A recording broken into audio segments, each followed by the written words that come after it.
સમાચારો વિસ્તારથી જોઈએ તો સુરેન્દ્રનગર લોકસભા બેઠકના ભાજપના ઉમેદવાર ચંદુ શિહોરાના કરવામાં આવી રહ્યો છે વિરોધ। આજે સાંજે સુરેન્દ્રનગરમાં તળપદા કોળી સમાજનું એક સંમેલન યોજાવા જઈ રહ્યું છે। તળપદા કોળી સમાજના ઉમેદવારને ટિકિટ ન મળતા અહીં રોષ જોવા મળી રહ્યો છે।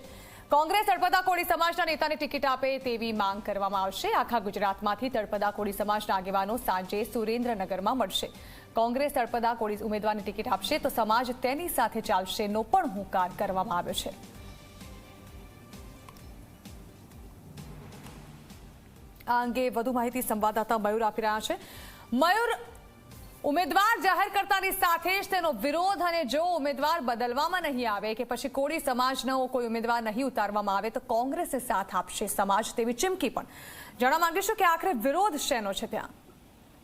ચોક્કસ ધરણા આપણે વાત કરી તો સુરેન્દ્રનગર જિલ્લામાં જ્યારે આ ઉમેદવાર જ્યારે જાહેર કરવામાં આવ્યો છે ત્યારે કહી શકાય કે એ જ સમાજના અગાઉ જે મહેન્દ્ર મુજપરા હતા એ પણ એ જ સમાજના આવતા હતા, પણ એમની ટિકિટ કાપી અને જ્યારે બહારના જિલ્લામાંથી લાવી મોરબીથી લાવી અને જ્યારે સુરેન્દ્રનગરમાં નાખવામાં આવ્યા ત્યારે અંદરો અંદર પણ એમના સમાજના અથવા એમના ઠેકેદારોમાં ક્યાંય ને ક્યાંય ચળવળાટ ચાલુ છે। ત્યારે આપણે વાત કરી કે તળપદા કોળીને જે આજે સાંજે મોટું કઈ સંમેલન સમાજ દ્વારા બોલાવવામાં આવ્યું છે। સમાજની અંદર આવો કોંગ્રેસને ટેકો જાહેર કરી અને આખું એક માહોલ બનાવવાની જે વાત થઈ રહી છે, જે સાંજે 5 વાગ્યા પછી ખ્યાલ આવશે અને મોટી સંખ્યામાં સમાજના આગેવાનો તમામ ભેગા થશે અને જ્યારે કહી શકાય કે ચાલુ ધારાસભ્ય જે કોંગ્રેસના છે એને પણ ટિકિટ આપે તેવી પણ માંગણી કરવામાં આવી છે। જી બિલકુલ, આભાર મયુર।